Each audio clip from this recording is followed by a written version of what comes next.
Yeah, it was just what I was looking for, Chuck. So thank you. I was really taken by in the one section the professor talks about Henry of Ghent's contemplation of how heroic acts must arise from individualistic considerations.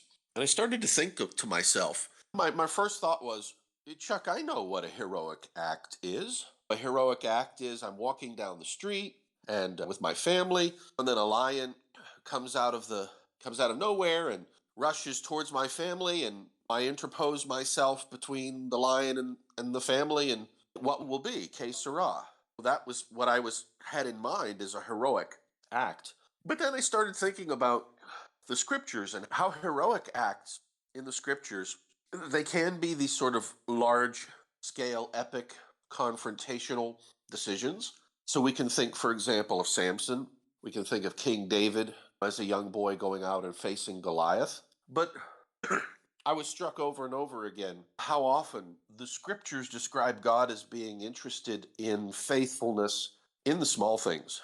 And I remember some of my discussions from my school years. Chuck, I know your school years and my school years were roughly the same, and I don't want to put us quite back in the time of Moses as being that old, but I remember one of the ethical questions in class being, hey, there's a penny lying on the ground.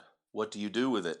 And one of the thoughts was, and there'll be another one. It's a small matter, is what we were coming at. But there are some hints and indications in the scriptures that if the believer cannot or will not be faithful in small matters, then the larger matters won't show any difference.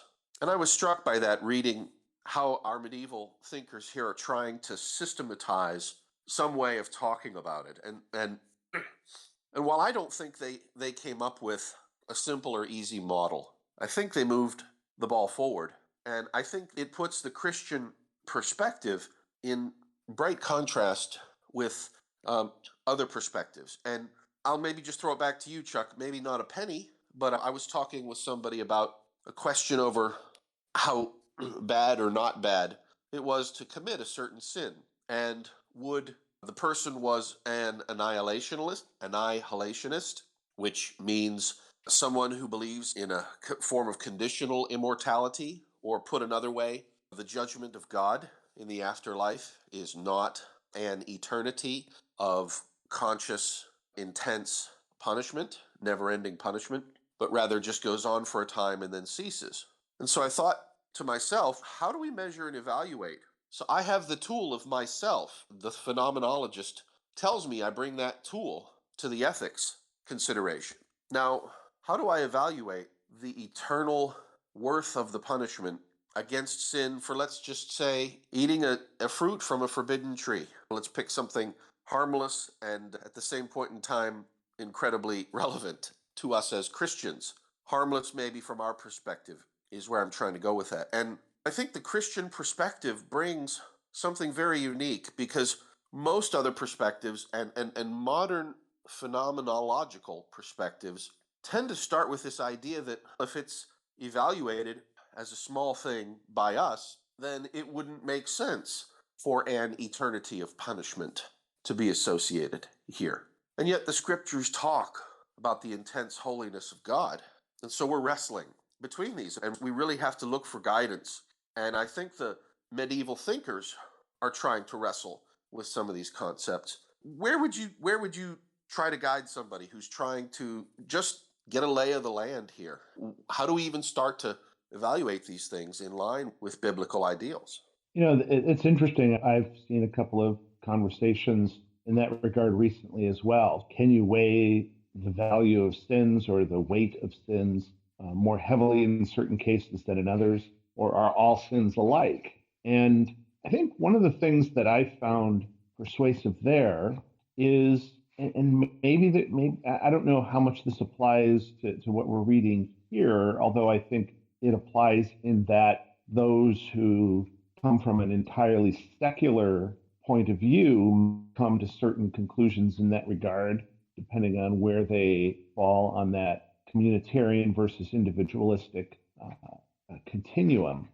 But beyond that, it seems to me that there is a another axis, and that axis has to do with this world and the next, or between sort of the human interactions that we have horizontally and the vertical interactions that we have with God. And any sin, any transgression against God's will, against God's design for us, is an abomination against God's holiness. And you reflected that a little bit in how you framed that discussion. And as we deal with God in that vertical relationship, even what seemed to us to be the smallest of sins. I remember an event from my childhood where I stole a baseball card from my cousin, just one, because it was one that I didn't have from a team I didn't have in my list. And I thought to myself, he doesn't even care about baseball anyway. He only just happens to have it. So I took it. And in the scheme of things, was it the most horrible sin as we think about it horizontally? No. But as it deals with God, it was an abomination against God. And if that were the only sin I committed in my life, and obviously I've committed many more, that would be enough to have broken the relationship between God and me, and would be enough for me to face an eternity separated from God, an eternity of punishment. Now, in the human realm, there is a sense in which the sins we commit have a varying impact on people and have a varying impact on both individuals, the people that we're committing the sins against, as well as on the community. And in fact, oftentimes we are thinking about in criminology, we're thinking about that balance of how do these crimes that we've declared to be crimes, usually through some sort of statutory declaration, although in the common law we also do have some common law crimes. What ought to be the punishment for those? And to some extent, we look at the impact that the crimes have on individuals, and the impact they have on the community. And we see that today with after somebody's been convicted, there are often opportunities prior to sentencing for victims to come and give victim impact statement. And the judge is allowed to weigh those victim impact statements in making determinations. And I think there is a sense in which it is valid within the confines of the human world that God has created to weigh some crimes more heavily than others. And so someone who, like, unfortunately this past week we had a situation where a mother murdered her child in our county. Now there are some mental health issues going on with it that will be determined, but certainly a mother killing her child is a much more heinous crime and is much more deserving of significant punishment. And if she is convicted, she does face life in prison without parole, as opposed to somebody who walks into the local Quick Trip and takes a bottle of soda and walks out without paying for it. Not that isn't a crime, or at least a violation. Probably if it were just a can of soda, it wouldn't get charged as a crime. It would get written as a city ticket, just a violation. But even in that case, the officer has made a determination not to charge it as criminal retail theft, but to charge it as an ordinance retail theft, meaning the person doesn't have any chance of going to jail. It's probably just going to be a fine, maybe pay a little bit of restitution, and they'll be done with that. And I think there is some validity in that on that horizontal scale, because on the horizontal scale, there is this varying impact. But again, on that vertical scale, any transgression, any violation of God's will does the same thing. It breaks that relationship we have with God, and it takes away from the glory of God, and that really is the ultimate there. And on that level, there is some equivalency even between stealing a can of soda from a Quick Trip and a mother who murders her child. As much as we would recoil at saying those are similar, there is a sense on the vertical scale that they are. So yeah, that's where I had in thinking about those kinds of things. Chuck, you've grounded the discussion so well here. My heart goes out to hear about that tragedy in your county this week. And I think that's where we as believers, as well as people who aren't believers, have to remember that the stakes are high, the issues are very real, and that eternity hangs in the balance. And so I respected my friend for putting forth his talking points about conditional immortality and annihilationism.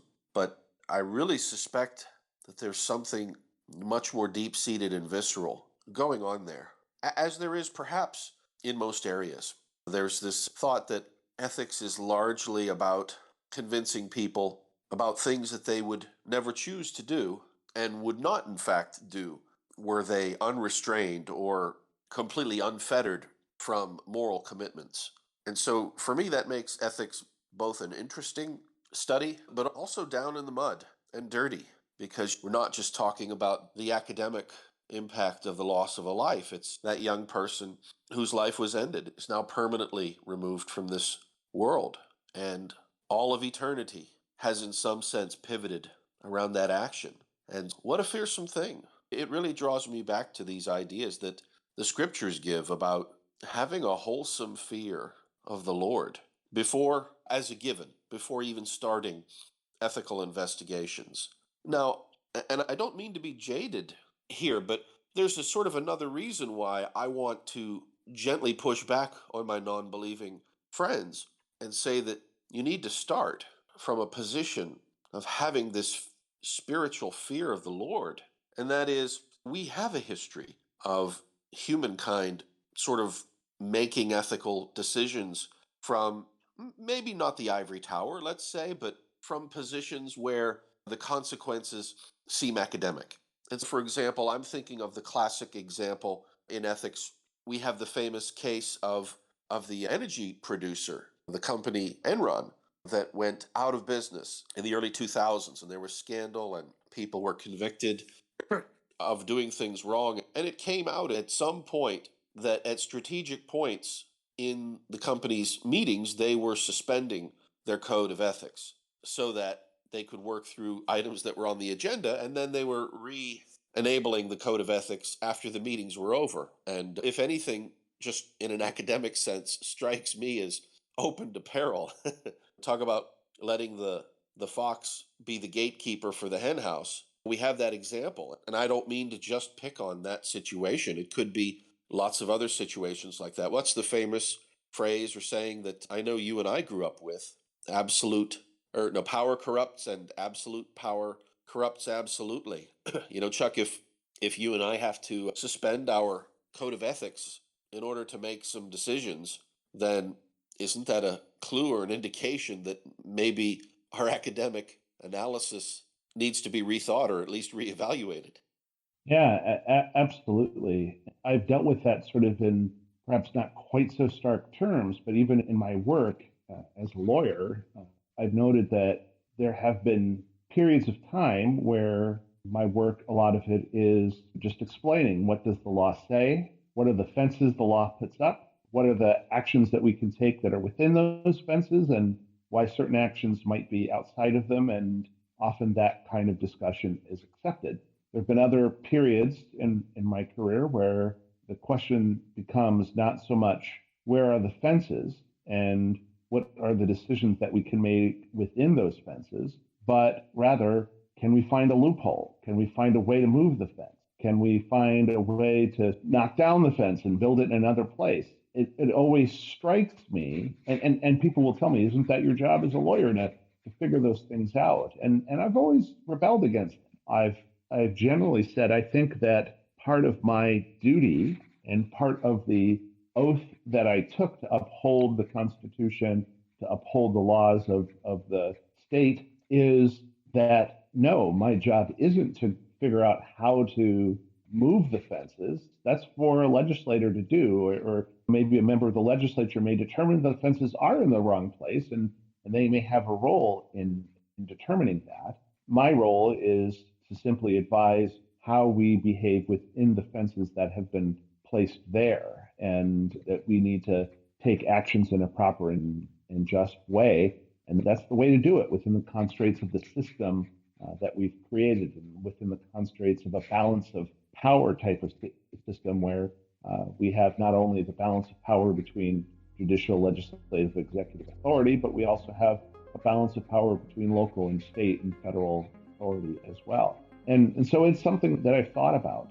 And it does concern me when people's thoughts about ethics become less about what is appropriate, what is the right answer, and how do we determine where the fences are, and becomes more about how can we move those fences. And as you put it with Enron, how can we tear down the fences for a while? How can we suspend our code of ethics for a while? Because situationally we have to, or at least the folks at Enron thought that they had to.